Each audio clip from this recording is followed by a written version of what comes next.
Hello? Merry Christmas. Merry Christmas. Yeah, thank you. I was going to call y'all this evening after everybody got here and let you talk to some of them. Yeah. Good. Y'all supposed to show up down here after a while. This is her boss. Yeah. I was going to take some of that syrup over and see Billy and them. She said all her fellas are going to show up there around 3. Yeah. We talked to her a while ago. Oh, you did? Yeah, and we just got through talking to Uncle Glenn on that speakerphone. God damn. And Danny's there. He answered the phone. Oh, he did? Yeah. I said, I ought to call over there. They take a little glimpse of his syrup, I guess. Gertrude sounded real weak or something. I don't know. Who's Glenn? No, Gertrude. Oh, yeah. He said Glenn got her in worse shape he's in. Yeah. They say he was lifting everything up to recent. I don't know what they're doing now. I hope he got some help. Well, how y'all been doing with you? Okay. That's good. Yeah, we been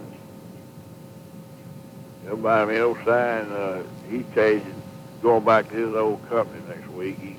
Good. And they all glad for him to get back. They even wanted him to come to the Christmas party, you know. So he was that last week. He's up there at his mama's now, I guess, cleaning up and doing around. He's gonna have a few days off. Me and him do some things around here. Yeah. Tobin and them was down there in New Orleans. Her people for the weekend. Yeah. Well, good. Yeah, they sent that I guess Thursday or Friday. And don't see how that was weekend, but has the weather been pretty cold up there? It was cold last night, but today it's in the 40s, I think. Sun's shining. It's not too bad. But I ain't planning on getting out today. I went out there and fed that horse. Was going to work on my little shed. I'm building for him and shit. That cold air hit me and I come back in. Mm-hmm. That wind, but no, I'm not cooking a big, we're having those hamburgers like Mother used to make with the onions and the smothered onions on top, cooked in the skillet. Yeah, you know, I still like it. Pat makes them every now and then. Yeah, it was good. Yeah, so that's what I'm having. That's what I'm cooking today. That's as good as you. Old lady was last, oh hell, 5 or 6 holidays, Thanksgiving and Christmas. She shows up down here with a turkey and a ham 2 or 3 days. Or past the day. I'm tired of this working like hell every week, every holiday. Yeah. I said, well, let's just all go somewhere and eat out. She said, well, Daddy won't let me. She shows up. Yeah. I know it. Bibby said Letty ran all day slinging and throwing and running, and she had us laughing about she was. Yeah, she ran out here yesterday with a big pound cake and 2 potato pies. Yeah, she said she was slinging sweet potato pies and running, and then she called her at 8:30 last night. Oh, I'm hurting all over. She's, Yeah. I told her, I said, Daddy, you ought to come down here. I ain't getting out Christmas. I ain't sticking my head out. I told Mary Ruth, I ain't going out. So she was leaving here. I tried to get her a drink coffee. She took out going to get some stuff to make Mary Ruth some sausage balls to take to one of her parties. But that's the way her and Sophie are. Whole Sophie, she'll call. Her and Kendall may come up here and see her. I invited them, and old Sophie, every time he talked to her, she's about deaf, picking up sticks out there in her yard and burning them, you know. I don't know, that's about well Calvin was, though. He's always out after he works, you know. well, if you're going to complain about it, just don't do it to start with. Well, that's what I always did. Hardy was talking to me about, you know, I guess I must have been in the service, but Hardy and Uncle Allen was down here a lot, you know, during that time. He had some old calves that he kept down here, and what Hardy was saying, what a good time he had with Daddy and Uncle Alvin, you know. But I think all the men in the family really tried to take care of Hardy and Larry since Uncle Hiram died when they was little. But Yeah. Hardy reminded me of that time. Of course, this was after I come back from service, and Alvin decided he was going to clean all the fence rows up on Daddy's place, and that 12 acres there was growed up pretty bad, and so he just got us all into a project, a damn axis and saws, cleaning that up. Well, we got it all, much of it piled up down there, big pile, and Alvin said it's on fire. And he is allergic to poison ivy, and he was real careful, wearing gloves and all while we was cutting that stuff. But we all stood over there and talked, and that damn smoke off that poison ivy come across all of us. Well, me and Daddy wasn't allergic to it. We never thought nothing about it. Well, the next day, old Alvin was swole up so bad he couldn't get out of bed. That damn smoke off that poison ivy. It went through his clothes, but the only thing he told Daddy was, the worst of it was he got it all over his Peter, you know. And that like to run him, like, you know, it just,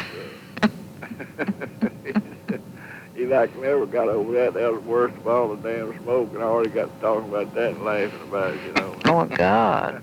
I can't imagine. I didn't know smoke off poison ivy would hurt anybody. I didn't know either. Well, his eyes swole shut and everything else, you know. And, it was a bad deal. But, yeah, old Hardy calls about once a week. And, you know, see, Billy Bob stays over in Dallas all week, and he's there by himself. Mm. He calls, talks, and rakes up old things. Him and Daddy did. Yeah. I guess it's good that he had, him and Larry had Grandpa and Daddy and all of them there. Daddy died. Yeah. But yeah, we're gonna, I guess, we got that stove made Santa, you know, that real nice old stove. Yeah. Paperwork was all still with it. The stove, everything worked but the oven. We finally got it to work. It was shit yesterday. It wouldn't work no more. So, but that stove was, they got that in 1958. I got looking for some parts for it, and all them appliance places said he couldn't get no parts for it, but all of them wanted to buy it, you know. Yeah. Old Ray's on his way down here. He thinks he could. I wonder. Some ways to make that oven work, you know. We've been cooking up there at Mama's. Yeah. Toby's dad, granddad, some of her people give him. Oh, her granddaddy died. Yeah, he lived by himself, and he just bought a new gas stove, and Toby was up there. They brought it, Lafayette up there, and so that's what Si uses. That's cooking turkeys up there now. It ought to be a good one. Well, I reckon y'all make it down for the 4th. Hadn't even thought that far ahead. I don't know. I know Hardy's going, you know. In fact, he's got that lodge VFW ready to wear again. Yeah, he's wearing everybody out with parties. Yeah, Hardy's kind of like Grandpa, you know. He does that for political, I guess, you know. I had talked to these people that bought this camp over here about just buying not but 2 or 3 acres there on that hill over at Jones camp. But I wanted to make sure that I wanted to talk to that tax assessor before, you know, we sold it, see if that would affect our taxes anyway. And I called Hardy. I said, Hardy, do you remember anything about how they come up with assessments and all? He used to work down there. Oh, but I'm going to call Charles, which is the son of the man he used to work for. I said I invited him to the 4th of July just in case I ever needed him.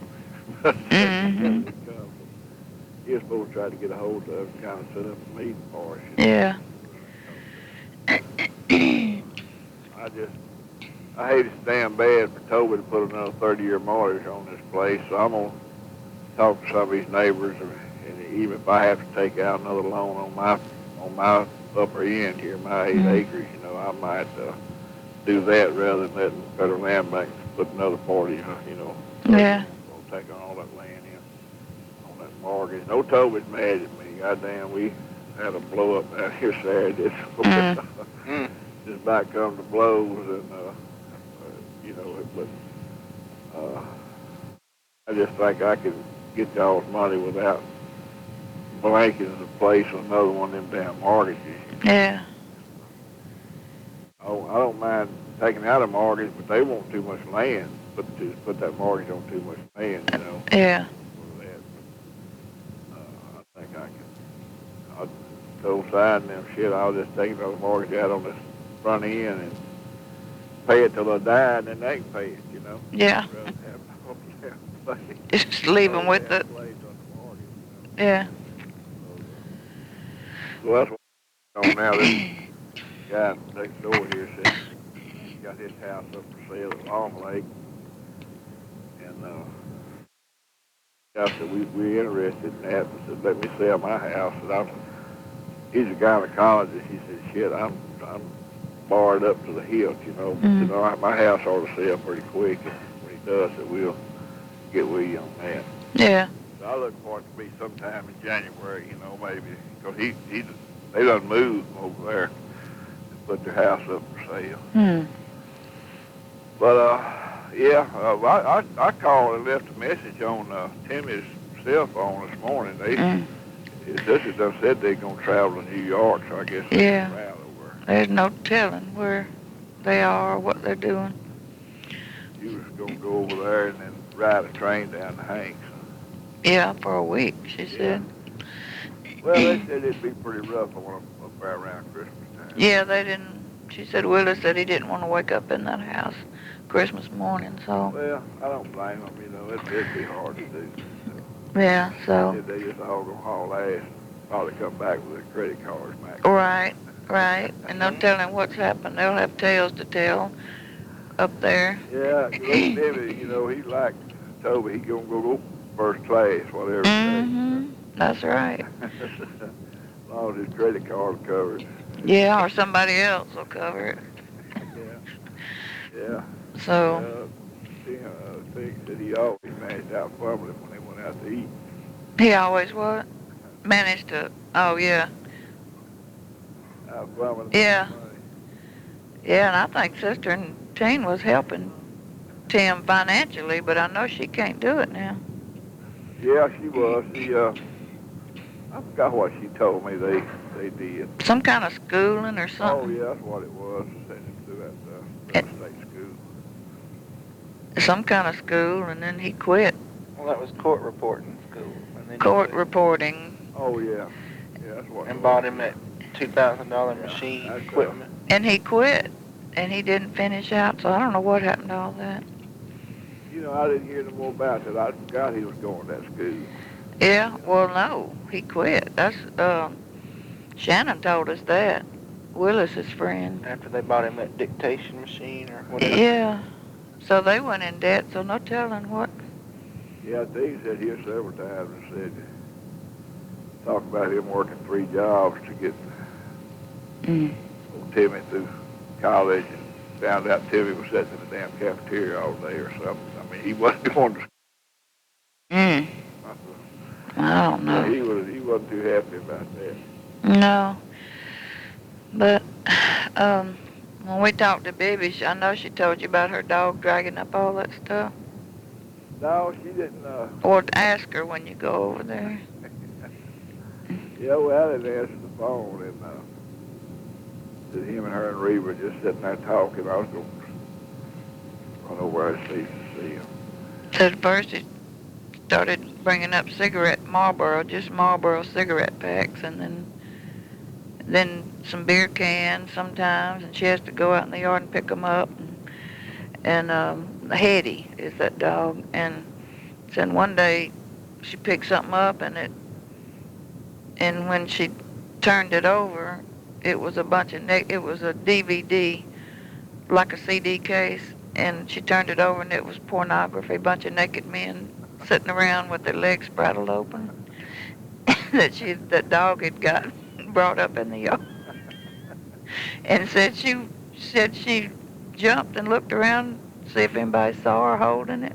That she didn't know what she was supposed to do with it, throw it down or and she went and stuck it down in the trash. And then she thought, well, I'm going to make Essie's Christmas with that. So she got it out of the trash, and I don't know what else they did with it, but she'll tell you about it. I said, well, wouldn't you love to know where that dog is getting all that stuff? Well, you got an old neighbor over there, old widow woman. Maybe more going on next door than she knows about. So she just bringing Marlboros with some kind of coupons that hadn't been cut off, and then beer cans, and then a porno movie. She's allowed to have something next door that she don't want to know about. So, that old dog don't range far. Every time I go over there, she's right there in the house. So I know she ain't going far to get that stuff. And they beg, if I didn't tell Bibby, but if that dog is going in their trash and spreading it all over the place, they may poison it or something. Yeah, they'll do that. They'll put that damn people down here put antifreeze out in them dogs. Yeah. Tommy Meredith come sit here the other day, and there's a big tract of land down there behind that Elby plantation. It's been there for years. Elby kept cattle there. There must be 1,000 acres or more. I don't know how far them woods go through there a long ways, but the old boy was sitting on a track hole cleaning out a ditch, that barrel down through there. And Tommy's son-in-law runs some cows back there, and the operator told him they'd seen a Bengal tiger there 3 different times up down that woods. And Tommy's telling me about it. I got to thinking that they've opened up a sanctuary for abused and abandoned and old circus animals, big cats right down there at Frierson. So damn tigers roaming them woods down there. And people's in there hunting and don't know it, you know. That's it's probably going to be somebody before it's over with. Yeah. But I'm going to call that state trapper and tell him about that, because I know when I used to go hunting a lot, I was bad about sitting down under a tree and going to sleep, you know. Up in the middle of the day when I got tired and shit, that'd be hell to be sitting there and wake up and be looking at tigers in the face. Well, you know, one time, I don't know when you was talking about hunting, I think I went squirrel hunting with you and Teen, or I know Teen was there. I think it was you and Teen. And we all separated, and I don't know if I ever told anybody this, but I was looking through the woods, and I saw this brown. I thought it was a squirrel in a tree or bush or something, and it would move a little, not much, and I beat down on it. And do you know what it was? It was Teen's hat. He was sitting on a stump. I almost killed him then. God. Well, that happens all the time. There's a man killed his grandson up here deer hunting. This last hunting season. This hunting season started. And I never told that, but It's so easy to do something like that. Yeah, that scared me so bad I just never told it. But Mark is going Tuesday, December 30th. He travels with his job, and they're sending him to Austin, so he'll be down there with Mike for New Year's.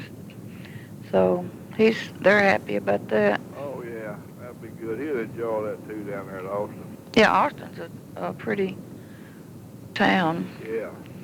Old James Whittington, old boy that lived up there at Mama's house. I've let them live there. Him and his wife took good care of that house just to keep it going down. They lived there about 9 years, you know. And he called me the other day and said he was fixing to move to Austin. His mother was out there, and he's finally getting a Social Security check. He's going to try to open up some kind of arts and craft shop or something. He was in that business before years ago. But old James for years smoked that marijuana, you know, and but he always worked. He just one of these people that working. Yeah. Marijuana smoker, you know. Yeah. He'd go out here in the morning in his old pickup truck that wonder about half down. It'd be a damn cloud of smoke rolling out all the way down that road. But you know, he's smoking joints on the way out. But he was honest. That's the reason I could tolerate that because he watched the place when he was gone. And Yeah. that girl, his wife, just loved that old house. They painted it, took good care of it, and it did keep it from deteriorating, through those years. Yeah. It's still in good shape. We got to put a roof on it. But other than that, it's in good shape. Yeah. Everybody talks about how cold that house was, but Si stays up there and keeps the fires on, And I was up there the other night just to make sure before we come in if it was warm, and it was just like I remember it when we was kids. I don't ever remember being cold in that house. Well, hell, I do.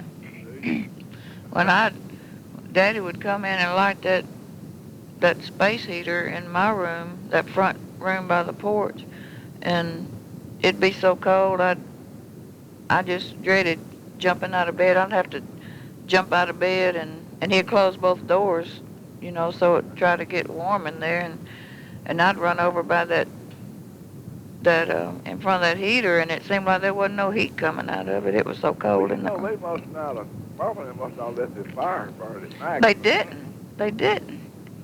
Shit. The only time I remember being cold was when I'd get up, and hell, I must not have been but 7, 8, 9 years old. Me and Dad'd get up like 3 in the morning and go in that kitchen to get ready to go out on his trap line, and he'd drop that oven door, and we'd sit there and he'd make some toast. We'd eat toast, drink coffee, and then be down there on that trap line before dark. Hold on just a minute, Charlotte. Okay.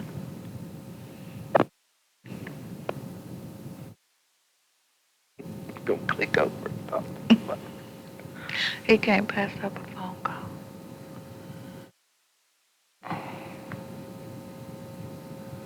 It's cold now when it turns heat. No, it is not cold. I'll just go down and get a shower. I gotta get re-cleaned up. Charlotte? Yeah.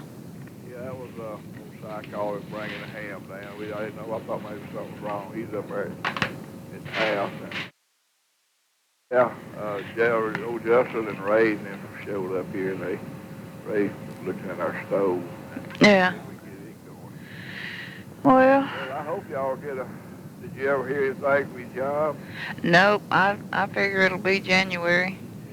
Yeah, well, you said your resume and that woman that you used to work with. Yeah, she said it would probably be January. Yeah, we got a little paint job and finished up this, so we just had about enough money to buy a Christmas dress with. We turned out to be a good Christmas. Yeah. Well, I'm gonna send Mark some of that syrup, and maybe he'll just. I give old Melissa's friend. I told you about that though, mixing that with barbecue sauce, and so Mark might want to do a little good and then mix it up. Sounds good. yeah. Yeah, well, send it COD because I know it's heavy. No, I don't think it'll be that much. I'll Well, just send a pint or something. okay, I'll get some of it up there. We scattered it out all over the country. I told old John, I said, we'll scatter it out, all these people around here. Maybe we can do like them crack dealers, give them that first bunch, and next year we'll sell it to them. Yeah, that's right. You have to. We got a worth doing plenty down here now. I can remember that Daddy's syrup making rig.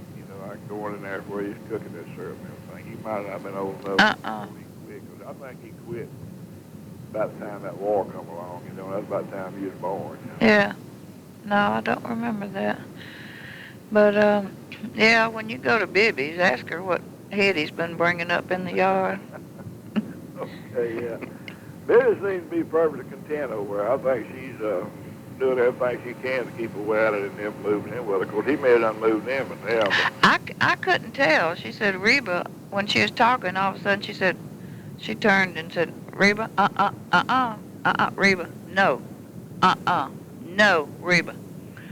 Just take yourself out of it. And she turned around. Take yourself out. 'Cause then she come back to the phone and said, Reba's trying to move in with me. She said, now you know that wouldn't work. Well, Gene told all of them before he died he didn't want none of them moving in there with her because he didn't want them. So I guess But then she said something about, then Reba said something about her and Al could get along, so I was wondering if Alan had moved in with her. well, he may have because Billy told me he was wanting to off the bed. Yeah. So, Well, Well, he was on his way out to go home until it was time to come back to eat. I'll go somewhere. I don't know if he's going home. I don't know. But she don't want Reba. old Reba's, she's too melodramatic shit. Bibby said she used to get on Jean's nerves so bad, must have been years ago, that Reba, on her way home from work, she'd stop by, that's before Bibby would get home from work, stop by and ask Jean, could she borrow a roll of toilet paper? That was every day. Yeah, I know it. Old Reba's been that way all her life. She come down here years ago. Well, it's back in the 80s. I was constable down here. But she had gotten real drunk and just decided to go back to Grandpa's old place. Well, shit, there was people living there. And somehow she got from there down here and wanted me to go back up there with her. Well, she couldn't even talk. She was so drunk, And so I just put her in my car and took her home. But things like that through the years, it just really blowed everybody's asshole out. They didn't know what to do for her. Well, I think she done quit all that now. She's working for a Goodwill or something. Salvation Army, I think. Yeah, up there on Stone. She's, I think, living a pretty calm life now. She showed up on Murphy Street in Bossier when I lived there one night with a pill. I think I don't know, she was drunk then, and I don't know why she was coming over there to spend the night. I don't know if she was, I don't know. And she was hungry, and I was trying to fry bacon, and she was trying to reach in the skillet with it frying. It wasn't even done, and I had to tell her to stop, and then she went and lay down on the couch, and I looked in there, and she was laying up there with no drawers on. Well, just drunk. I read you coming across that Jimmy Davis Bridge one time with this Buck Mackey. They got driving on her out slow. Well, she must have been, what was she drinking? Or I don't know, whatever it was. They made her lose her mind, Or she must have been taking some kind of pills and drinking. Yeah, that sounded like something before just drinking and pills and drinking too will run you crazy. I used to take them diet pills so I could stand all in my hours. We put it Red Ball and then drink something. Hell, I'd go crazy as damn lose, But then Baby had to read us that letter from Helen, Glenn Wayne's wife. She said it just said Kathy threw hers in the trash. I didn't get one, thank God.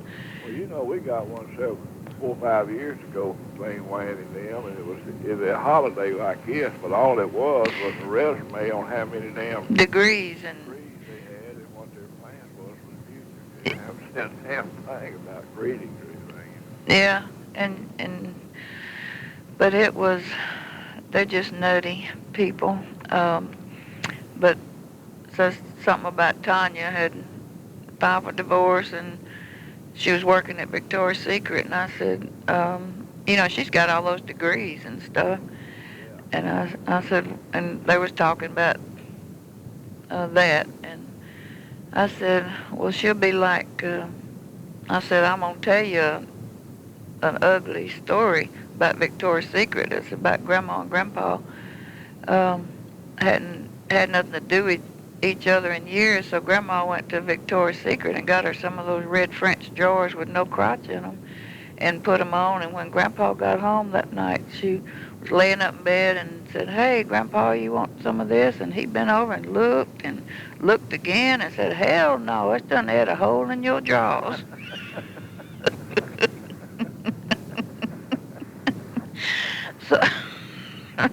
So I'm going to go on that note and wish y'all a Merry Christmas.